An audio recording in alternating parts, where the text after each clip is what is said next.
From Daily Trust News Center, this is the News Hour. On News Hour tonight, service chiefs meet to discuss security strategies. Bandits abduct village head in Kaduna, demand petrol recharge cards as ransom. World celebrates International Day for Safety and Health in the Workplace. Away from Nigeria, DRC state of emergency in North Kivu, Ituri comes under scrutiny amid rising attacks. Hello and welcome to the News Hour on Trust Television. I am Ayuba Ilya. Thank you for joining. Beginning with security matters, Chief of Defense Staff General Leo Irabor has urged security agencies to continue to review the various mechanisms devised to address security threats in the country.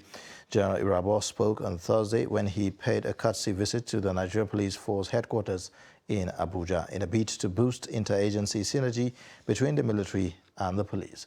Sagir Ibrahim was there and now reports. The Chief of Defense Staff, General Leo Irabor, in his remarks explained that the courtesy visit had become imperative to boost the interagency synergy between the Nigerian Police Force and the military, owing to the peculiar insecurity challenges currently faced by the nation. We believe that a time has come for us to begin to look at new avenues to be able to improve on our efficiency, the level of our efficiency in handling these issues. And that's the reason why I have come today.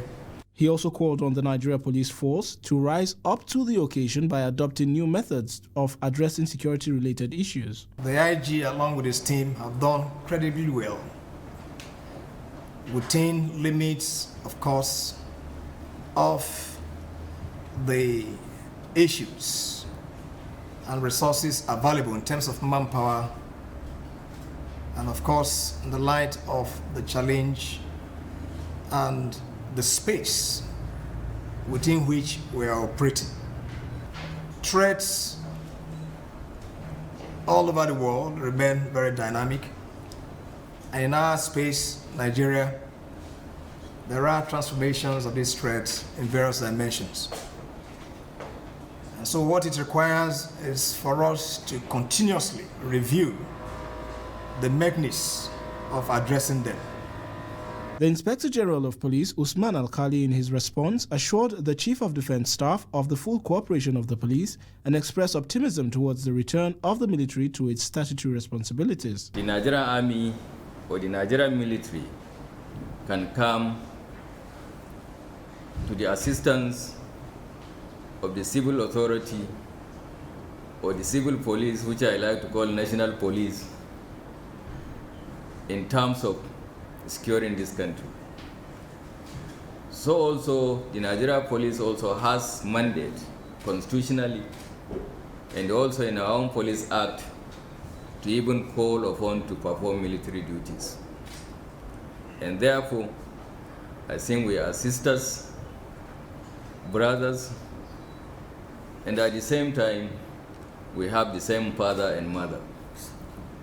We really hope that there will be a time when we will have the military will really go back to its statutory responsibilities and ensure that other agencies that are in charge of safety and security of the nation also perform their duties without actually overstretching the military. Sagir Ibrahim reporting for Trust TV. In the same vein, the Chief of Defense Staff, General Loki Irabor, Inspector General of Police, Usman Baba, and other service chiefs had a closed-door meeting at the force headquarters in Abuja. The strategic meeting is believed to be part of the efforts by the heads of security forces to free passengers of Abuja-Kaduna-bound train who were abducted exactly a month ago. Reports say pressure is mounting on the security agencies to free the captives before Eid al-Fitr or be sanctioned by President Muhammadu Buhari. Staying with security matters, bandits have abducted the village head of Rijana, Ayuba Dodo Dakolo, in Kachia local government area of Kaduna State. The village head was abducted alongside other farmers at Kurumi near Chikwale in the same local government area. Daily Trust reports that the bandits have reached out to community leaders in Regina demanding gallons of petrol, engine oil, recharge cards, as well as cigarettes as ransom. The Kaduna State Police Command is yet to confirm the incident. Now, 5 months after the Borno State government directed the closure of all IDP camps in the state and subsequent relocation and resettlement of displaced persons in the camps, most of them are yet to begin a new life in their host communities. This, Trust TV gathered, is due to fear of attacks by terrorists in their host communities, which some say are still prone to attacks. The report. 5 months ago, specifically in November 2021, thousands of internally displaced persons in the state were relocated and resettled in their ancestral homes. The Borno state government, in the course of the exercise, provided cash and food items to the IDPs to sustain them as they resettle. Despite the stipulated 30th November deadline for IDP camp closure, some are yet to relocate to their communities. Aisha Mohammed, a widow with 6 children, says she is afraid of returning to the Kwa local government because her community is still under frequent attacks from Boko Haram. Aisha will only hope that lasting peace returns to her community before she returns with her family.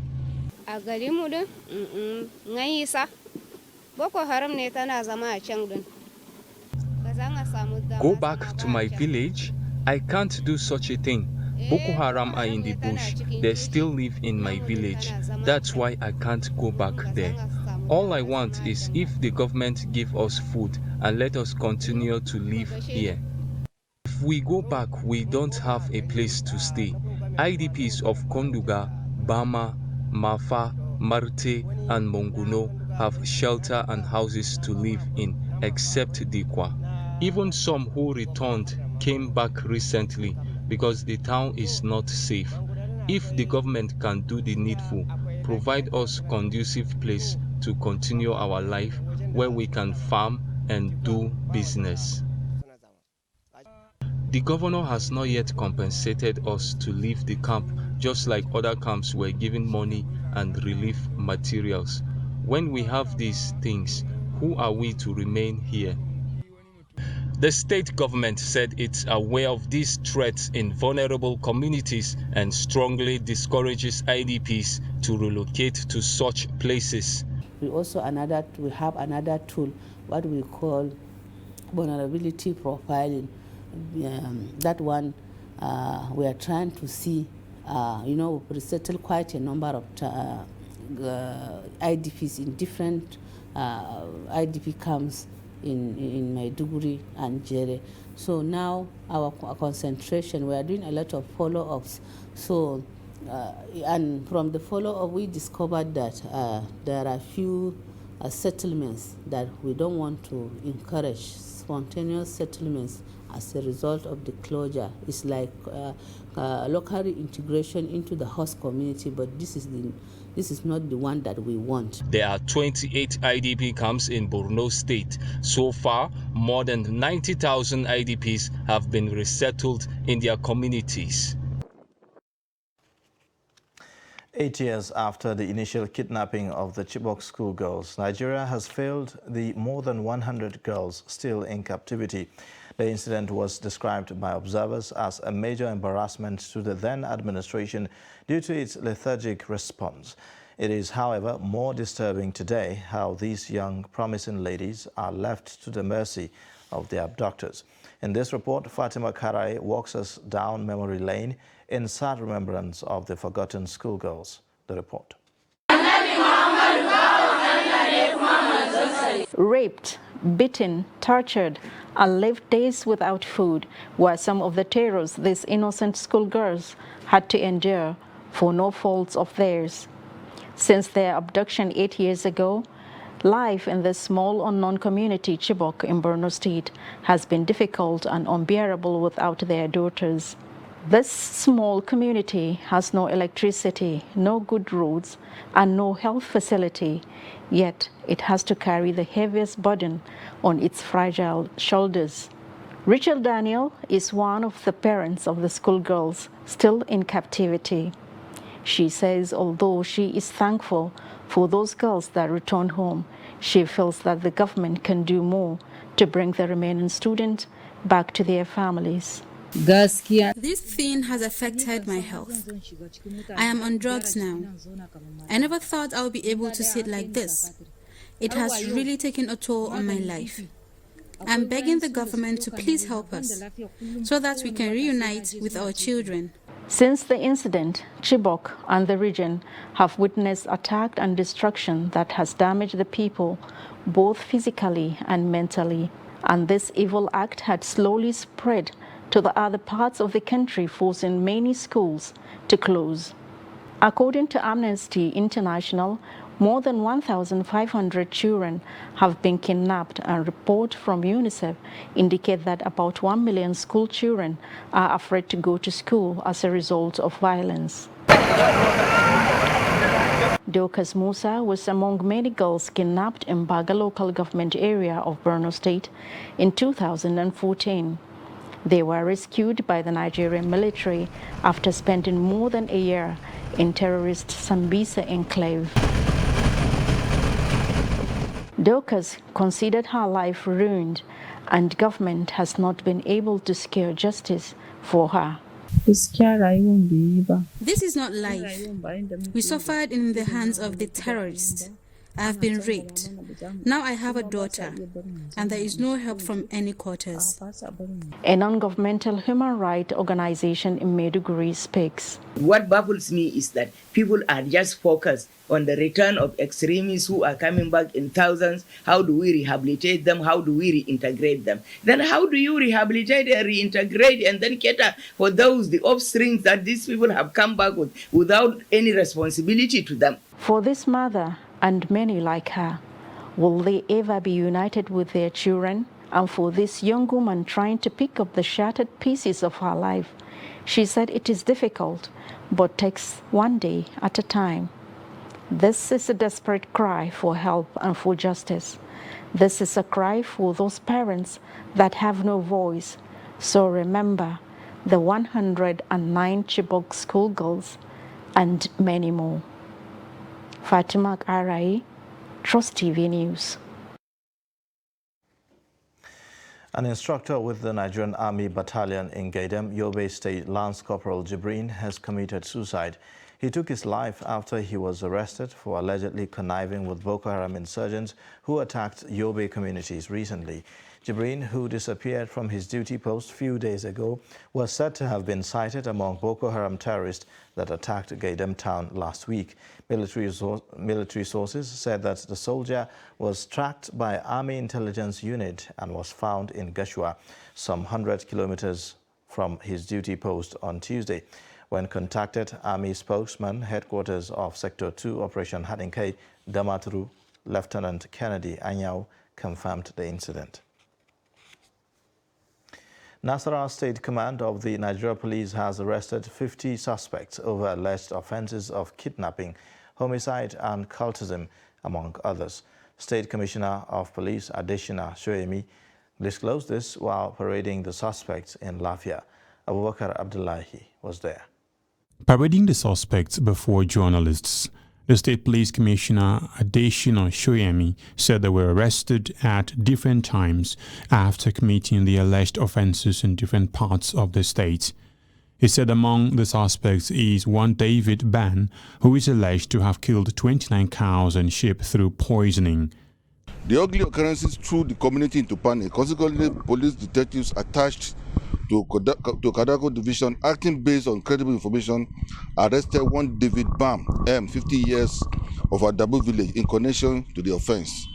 Preliminary investigation revealed that the suspect laced oranges with poisonous substance, rat poison, and spread them around his house and farmland for the cows to consume while grazing. That has been the mode of operation over time. A search warrant was executed at the suspect's residence and farmland, where some oranges laced with poisonous substances were recovered at its residence and farmland. The police commissioner further said among the kidnappers arrested is one Isa Yakubu, a member of the notorious kidnapping syndicate operating in states around the zone. While on intelligence-led patrol along Lafayette-Shendam Road, police operatives attached to C Division, Lafayette, arrested one Isa Yakubu. A thorough search was conducted on him, where one locally fabricated shotgun, police uniforms, military uniform, and protective jacket were recovered from him as exhibits. Upon interrogation, the suspect confessed to be a member of the notorious kidnapping armed robbery syndicate terrorizing Fadama Bauman, Angbade, Arikia, Asakio, and environs. Suspect will be arraigned in court. While saying that the suspect will be charged to court after investigations, the CP explained that the command will not rest on its oars to ensure effective security in the state. One of the kidnapped suspects confessed to the crime but said he had stopped kidnapping over a year ago. Some of the suspects pleaded with the police to temper justice with mercy. In 10, Ekpang Trust TV News.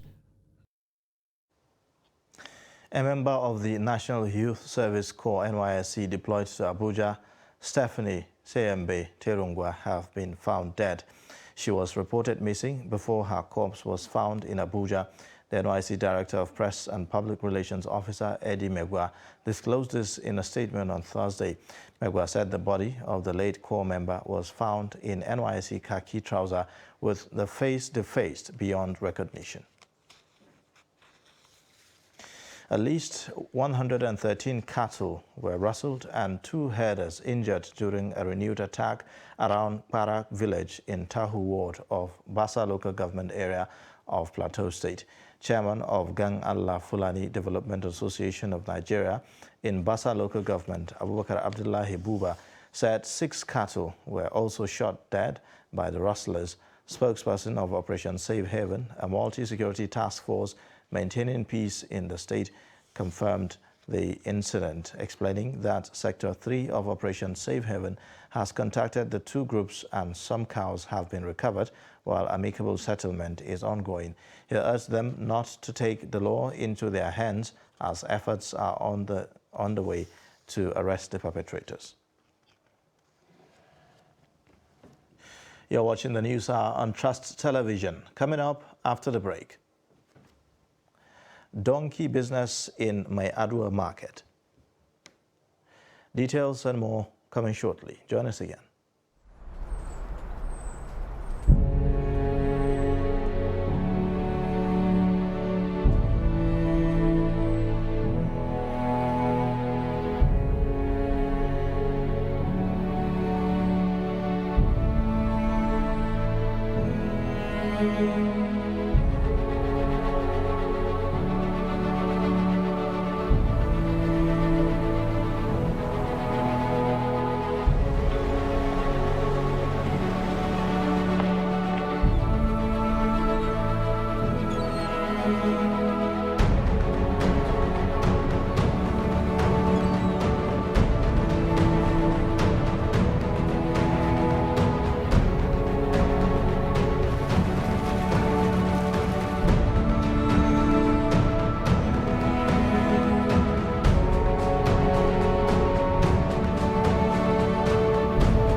Welcome back. You're watching the News Hour on Trust Television.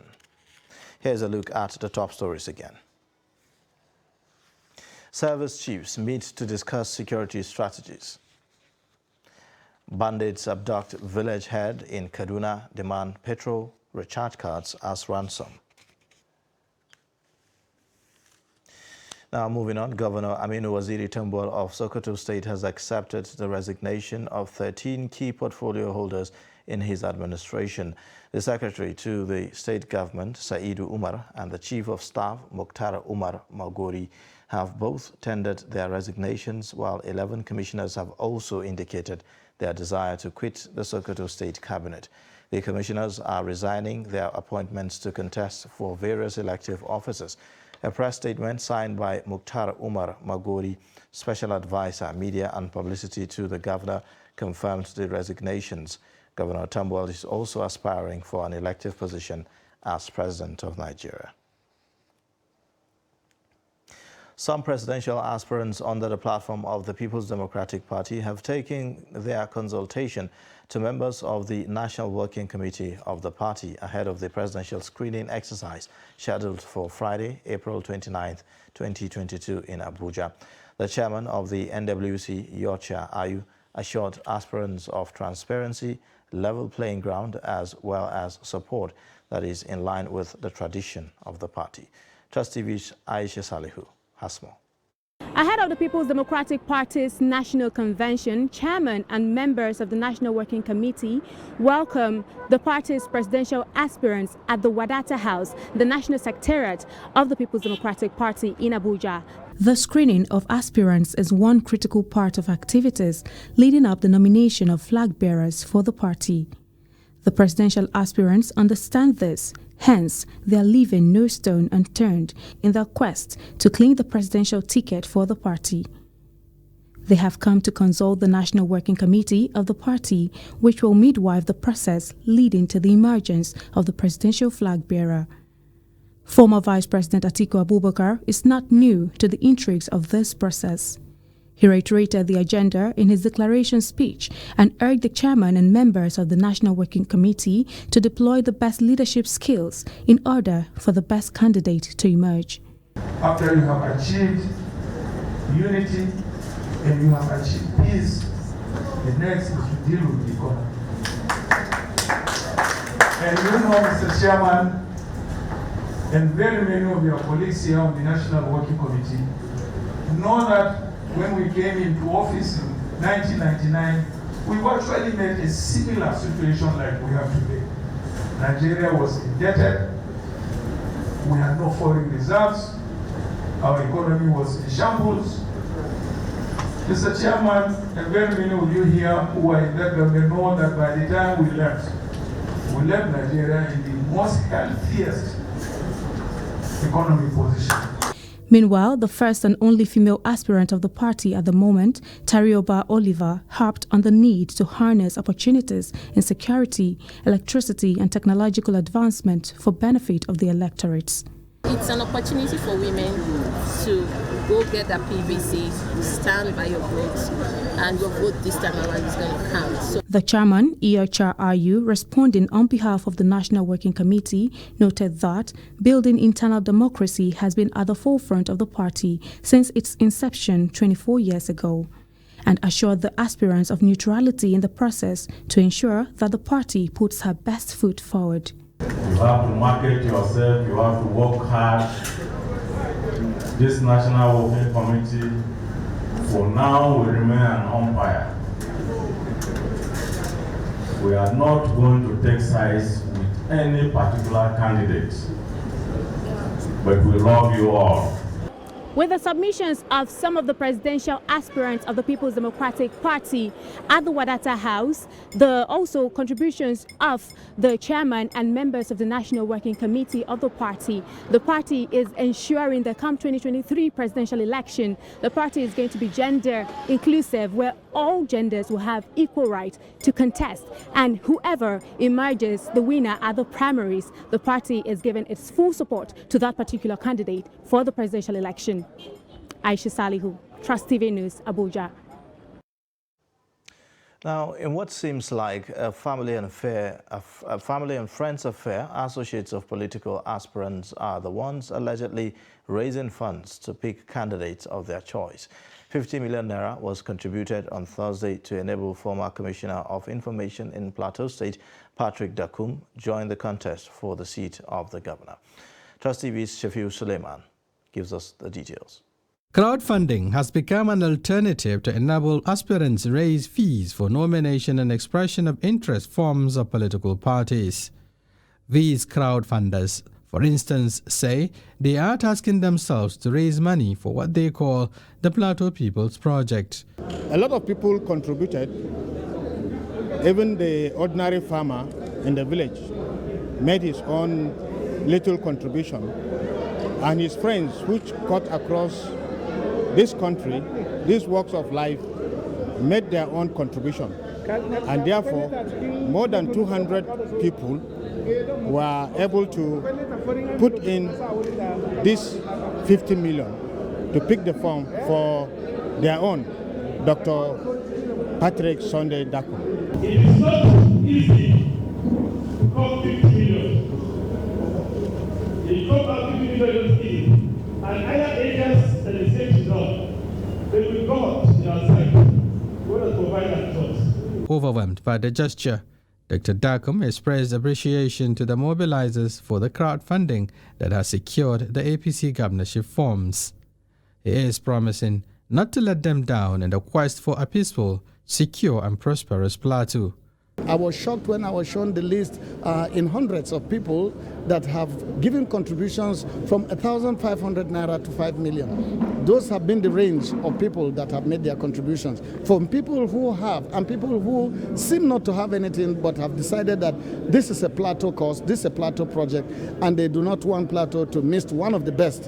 And because of all of this, I have decided that I will avail myself to God to be used in this position if God sees that this is what he wants for Plateau and what he wants for people. An associate professor and a two-time commissioner in Plateau, Dakum is confident that he is the people's favorite who would help the APC retain its grip of the political structures in the state. Shafiu Suleiman, Trust TV News, Abuja. Staying with politics, Bayelsa State government has threatened to sanction government appointees who criticize or oppose former President Goodluck Jonathan's rumored bid to run for 2023 presidential election under the platform of the All Progressives Congress.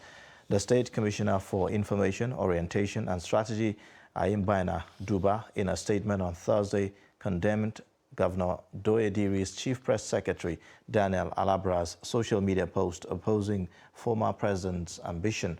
He warned that the state government will not hesitate to take drastic action against any appointee who throws caution into the wind, fails to respect his office, and conduct himself in a manner that may put the governor in disrepute. It has not yet been ascertained if Governor Diri may likely join the former president in APC if the latter eventually declare for 2023 presidential race and come to the party. The need to leverage on the ongoing constitution amendment to enhance good governance and service delivery at the subnational level was the focus of a roundtable meeting attended by top media practitioners and other stakeholders, organized by the Partnership to Engage, Reform and Learn in collaboration with Democracy Vanguard. The meeting provided opportunity for senior journalists to reflect on contemporary governance challenges and reforms in the country, especially at the subnational level. Hamid Oegbade files in this report.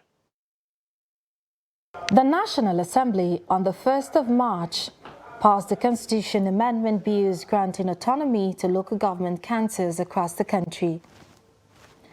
These bills grant full financial and administrative autonomy to local governments so that each local council can run its affairs independently and effectively. The bills were transmitted to the State Houses of Assembly in the first week of April for ratification. The bills require the concurrence of at least 24 State Houses of Assembly to become law.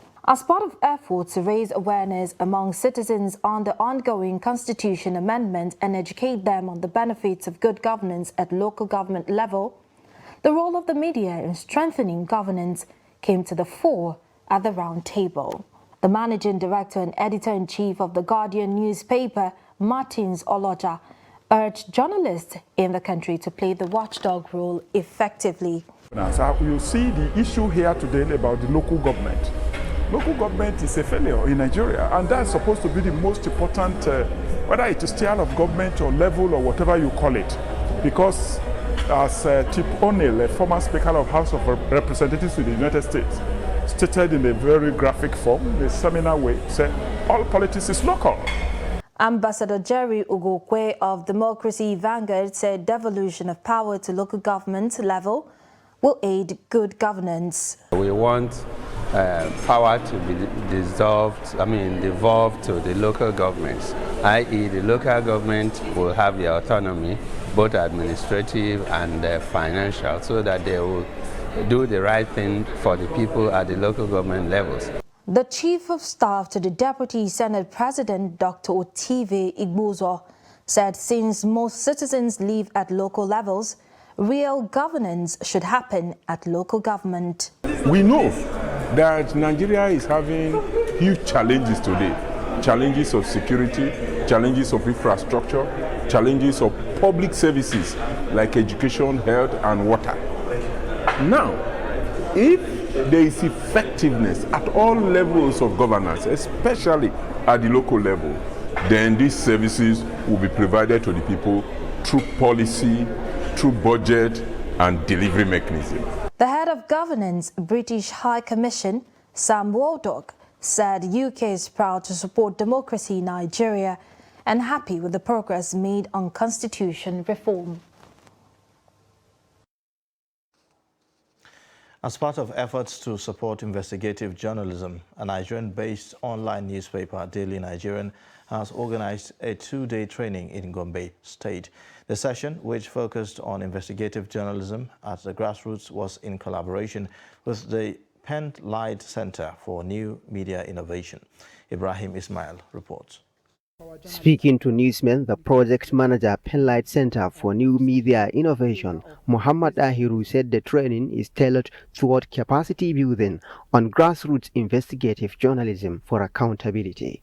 And this is core because we understand that accountability is key to progress and development, and when there is no entrenched investigative reporting, then accountability cannot be said to hold. And we also realize that a lot of our journalists at the grassroots or community-based level need some upskilling in the area of basic investigation and even in-depth investigation in order to be able to unravel stories that will lead to greater impact and generates public good. Facilitators said they expect participants of the training to put the skills acquired into practice to improve their investigative journalism reportage. Journalists who begin to do journalism in a different way, in a different but impactful way. They say practice makes perfect. If you are, trained on certain skills, it is expected you keep on practicing. Right? So when you do that, more than likely you will master those skills and you will be able to deliver good content for your own platform. Some participants shared their experience after the training. I would say I've learned quite a lot, meeting new people, intellectual minds, creative minds, as well as learning a lot of knowledge that has really impacted already in me. It has really given me a new perspective. It has really given me a bigger picture of what journalism truly is, and it has also stimulated my interest, particularly in investigative journalism. My eyes have been opened toward investigative journalism to find out what the government is doing, and I have to commend the organizers of this event for bringing young journalists like myself to know about what is happening. The participants were drawn from various media organizations in Gombe State. From Gombe, Ibrahim Ismail reporting for Trust TV. Mayadua International Border Market serves as an exchange point between Nigeria and Niger Republic and is one of the biggest livestock markets in western Nigeria today. The market is a Sunday affair which facilitates the trade of a huge volume of cattle, sheep, goats, donkeys, horses and camels, mostly from the Niger Republic. On the other side, there is also a bustling trade of assorted grains such as maize, millet, sorghum and soybeans. Abdullahi Amadi visited the donkey section of the market and tells us more. The hustle begins as early as 7 a.m. every Sunday, where families and merchants assemble donkeys for prospective buyers. On a typical market day like this, 3 years ago, 4,000 to 5,000 donkeys would be on sale. These days, only a little over 400 donkeys are brought for sale. Several factors account for this. For one, the decision to allow forces of demand and supply to determine the value of the naira has grossly affected the spending value of the Nigerian currency. On the other hand, the ban on Chinese merchants from the business has led to a drastic fall in volume of donkeys traded. The high cost of donkeys we are experiencing now is as a result of border closure. You see, we are importing these donkeys from the Niger Republic. Most of these animals you are seeing, donkeys, camels, horses are being imported from the Niger Republic. That's why we are experiencing this high cost of donkeys. And we hope this border will be opened. The dealers here allay fears of possible extinction of donkeys if the Chinese merchants are allowed to trade directly in it. The size of the donkey business is also decreasing because of the increasing spate of insecurity, which has forced many merchants from other parts of Nigeria, such as Ebonyi, Enugu, and Delta states, out of the market. Merchants from the eastern part of Nigeria buy donkeys mainly for consumption and sell the skin to Chinese merchants, while others buy it for transportation on other utilities. The longest serving donkeys trader in this part of the country, and if you give me 10 million naira now, I will put it into this business, because there's nothing I have not gotten in this business. I bought houses, I bought farms, I married wives, and I have done everything. I have sponsored my children to tertiary institutions of learning. Prices of donkeys here vary depending on the breed and the size. For instance, the least price is 70,000 naira, while the highest is between 100 to 150,000 naira. These children and the animals feed dealers make a brisk business from the sale of water and feeds. Once it is 4 p.m., people start assembling the donkeys inside these trailers for onward transportation to the southeastern part of Nigeria. The business employs hundreds of people. That is why government is required to protect investment of both donkeys traders and dealers in the sector. Abdullahi Ismail, Trust Television News, Kazana. Emir of Lafia, retired Justice Sidi Bagay Muhammad, has called on wealthy individuals in Nasarawa State to assist the less privileged in the society. He made the call during a donation of cash and food items to the less privileged at his palace in Lafia. Abubakar Abdullahi has the report. Disbursement of the cash and food items to the less privileged, courtesy Zakat and Waqf Committee of Lafia local government area, was part of efforts to cushion the effects of the present economic hardship facing the people. Speaking, Emir of Lafia, retired Justice Sidi Bagay Muhammad, who reminded Muslims and wealthy individuals on the need to give their zakat to the needy in society as enshrined in the Quran, noted that failure to do so attracts punishment from God. is a religious obligation ordained by Allah subhanahu wa ta'ala on us. Allah subhanahu wa ta'ala has himself created social security. He created it so that there will be order and fair distribution of wealth across the entire human race. Retired Justice Muhammad explained that the essence of giving out zakat is to ensure social justice, foster love between wealthy individuals and the poor, as well as reduce begging and poverty in the society. On his part, Chairman Zakat and Waqf Committee in Lafia local government area and former State Chief Judge of Nasarawa State, Justice Badamasi Maina, lauded the support and cooperation that the committee has been receiving since its inauguration and assured that the committee will continue to sensitize relevant stakeholders to ensure its core mandate is achieved. Secretary of the committee, Aliu Shaibu, revealed that the beneficiaries were carefully selected based on their peculiar needs, adding that over 70 people have benefited from the gesture. The federal government has been called upon to ensure that fares for the 2022 annual Hajj are affordable to enable more Muslims participate in the annual ritual. A cleric, Colonel Adamu Girbu, retired, who led this year's tafsir at the Jibris Mosque in Lafia, Nasarawa State, made the call while closing the tafsir.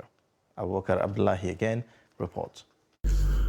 Recently, at its meeting with chief executives of state Muslim Pilgrims Welfare Boards, the National Hajj Commission of Nigeria, NACON, projected the sum of 2.5 million naira for the 2022 Hajj. This follows the lifting of the ban on Hajj performance by the Kingdom of Saudi Arabia on April 17, 2022. Speaking on the development, an Islamic cleric, Colonel Adamu Girbu, retired, said that Hajj fare pegged by NACON is beyond the reach of many Muslims who may wish to perform the Hajj.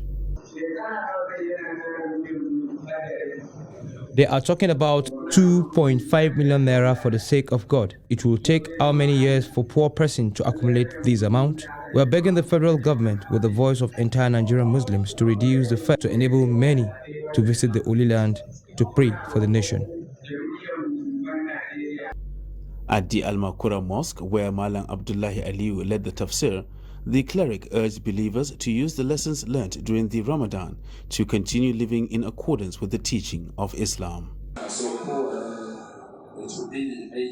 That is why people are advised to engage in good activities, because on the Day of Judgment, every individual will rise up and give account of his world activity, be it good or bad. The Islamic cleric explained that the call for a reduction in the fare is due to the large number of Muslims performing this month's Lesser Hajj, as well as the now lifted 2-year ban on Hajj, noting that if the fares are too high, many Muslims will be denied the opportunity of taking part in the. You're watching the News Hour on Trust Television. We'll take a quick break. The news continues shortly.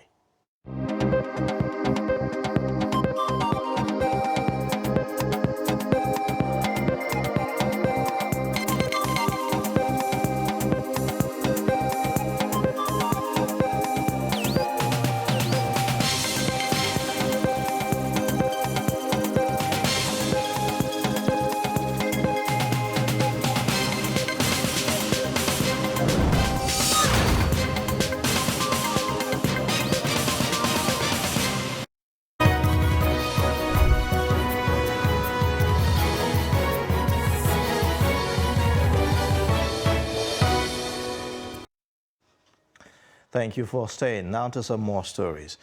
Every year on the 28th of April, the International Day for Safety and Health in the Workplace is celebrated.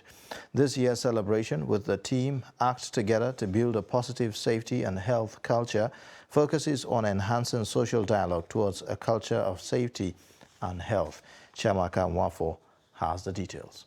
April 28, a day dedicated by the International Labour Organization, ILO, to celebrate safety and health in the workplace.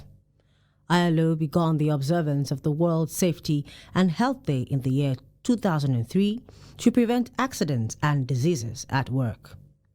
The day also coincides with the international commemoration for the dead and injured workers, celebrated by the trade union movement since 1996.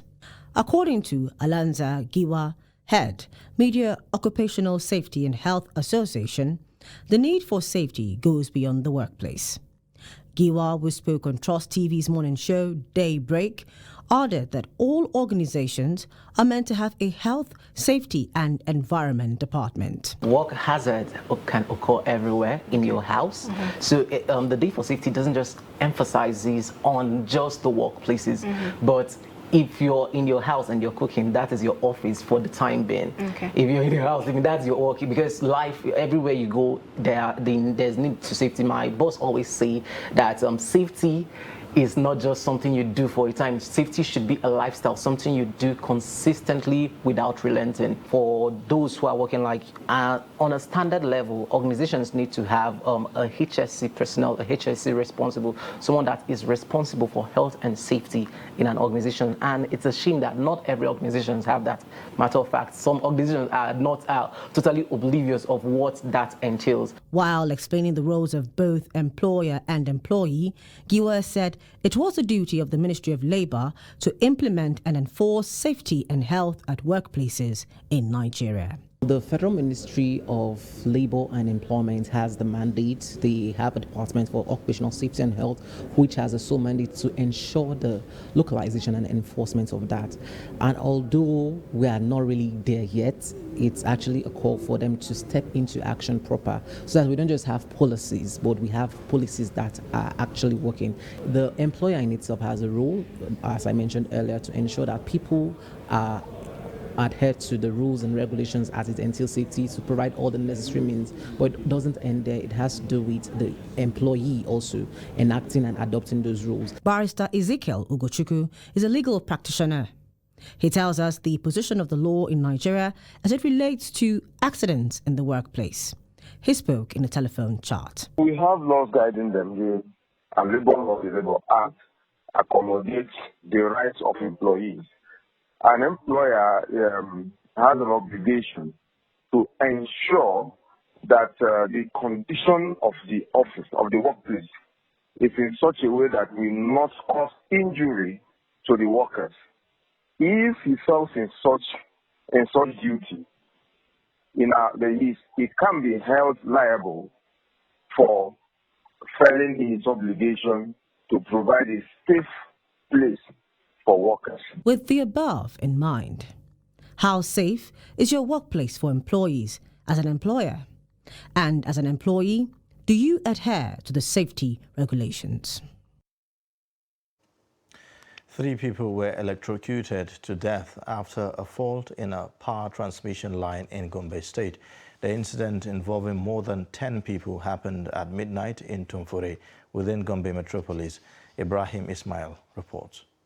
These families are in mourning following the unfortunate power incident that left 3 people dead. They are 1 man, a mother and her child. 10 people among the survivors sustained various degrees of injuries. We just discovered that our transformer is burning, and all of us to call NEPA to come to aid in time. We did not come in time. It was almost after 20 to 30 minutes that they off all the lights.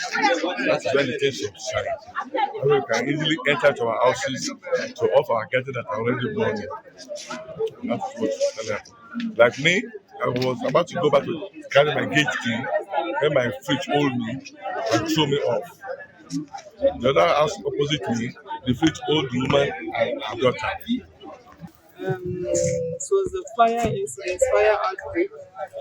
Around some minutes ago, we just had a sound. So I'm coming to see the fire engulfed the house. And we are able to save the children. After saving the children, we came out thinking that it's only the house, only for us to find out that it's everywhere. And so fire up and down, all the houses, and in the process, some people lost their life, which is a very, very sad one. They lost their life. Actually, it's a sad one. It's a sad one. Abu Yusuf lost a brother in the incident. He is calling on authorities of Jos Electricity Distribution Company JET in Gombe State to take responsibility for the incident. Let JET do the right thing. Let them come and take care of all the casualties, all the meters that burned here. They should replace them without requesting anything, and they should make sure they pay completely what people lost here. And we're going to take absolute and complete data inventory. Gombe State Governor Inwo Ahia, who sympathized with the families of the victims and give financial assistance, vowed to ensure justice for the victims. And I've addressed the family members directly, and I can see outside there are a lot of youths now waiting to hear what we do.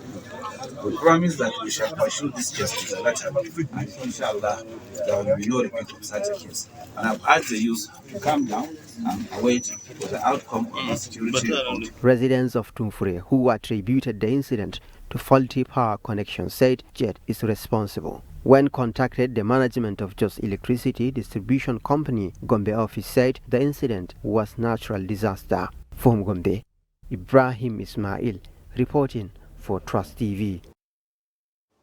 Quite a sad story.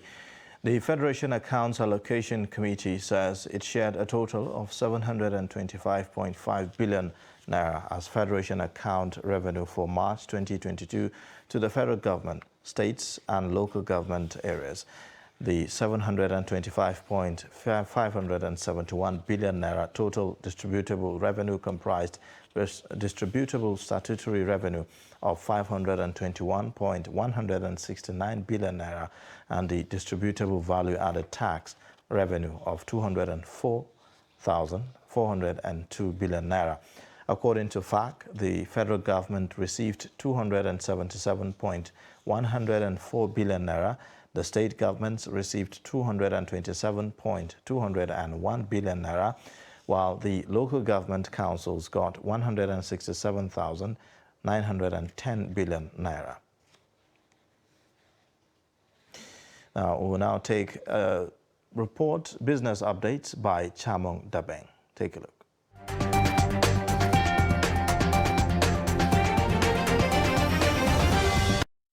Chief Executive of Total Energies, Patrick Puyana, has announced plans for the Energy Corporation to sell its 10% stake in a company that holds 20 onshore and shallow water permits in the West African country. Total Energies SE, which has joined a group of international oil corporations quitting the Nigerian market, has been present in the country for more than 60 years.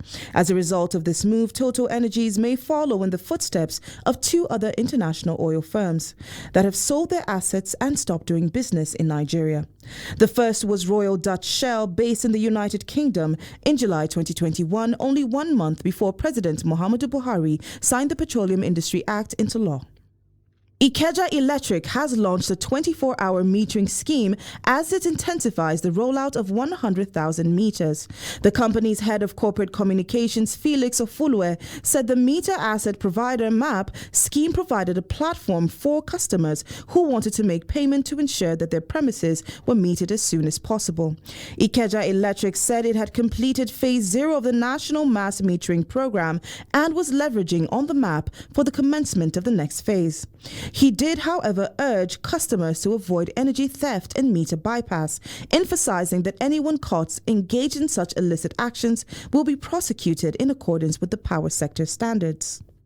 Since its foundation, the Development Bank of Nigeria PLC DBN has disbursed a total of 482 billion naira to micro, small and medium-scale enterprises, MSMEs, in Nigeria. Women and youth-owned enterprises accounted for 65% of the recipients, according to the bank. Managing Director of DBN, Mr. Tony Okpanachi, said this at the bank's 2021 Annual General Meeting, AGM, in Abuja. He assured stakeholders that the bank's financial foundations remain remained strong, noting that overall gross earnings concluded at 38.18 billion naira, with profit before tax at 22.76 billion naira, indicating a 25% increase over the previous year. Total assets climbed by 1.4%, rising from 492.3 billion naira in 2020 to 499.2 billion naira in 2021. The bank's financial achievement, according to Okpanachi, is due to its solid corporate governance framework, business strategy, and top-notch enterprise risk management. That's all for business news. I am Chamun Dabeng. And away from Nigeria, the state of emergency imposed in the Eastern Democratic Republic of Congo has come under scrutiny and debate. It comes as more than 2,500 civilians have been reportedly killed in two eastern provinces under siege, nearly double the number killed a year earlier. Prime Minister Jean-Michel Sama Lokonde, in an interview on Tuesday, said the state of siege and the army's operations have made it possible to reduce the area of action of the negative forces. But elected officials are angry and the measure is increasingly being debated. Lokonde told RFI on Tuesday the authorities are considering a reclassification of the zone where the measure will be maintained, given that the abuses are taking place in specific areas. Now, Manchester United have been fined £8,420 after fans threw objects at Atletico Madrid boss Diego Simeone following their recent Champions League defeat. Rangers and Liverpool were also fined £38,900 and £8,420 respectively by UEFA. Rangers were fined after fans lit fireworks and the team was deemed responsible for a late kickoff in their 1-0 Europa League loss to Braga on 7th of April. Liverpool have been fined for a late kickoff in the 3-1 Champions League win at Benfica on 5th of April, with manager Jurgen Klopp given a warning. We'll now take more sports updates put together by Adeni Ajishafe.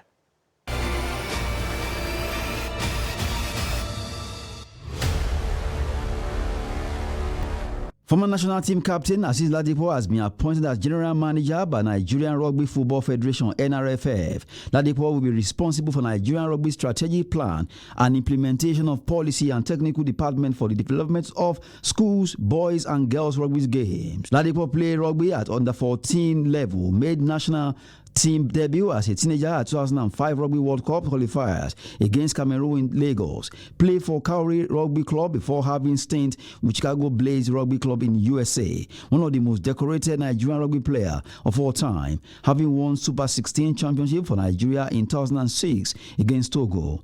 Dubai Sevens plate winner, National Sports Festival multiple gold medalist winner amongst others. NRFF says Ladipo will be in training and education, increasing participation of teams in Nigerian Rugby League and contribute to high performance strategy of rugby players across Nigeria. That's Sport News. I am Adeni Ajishafe.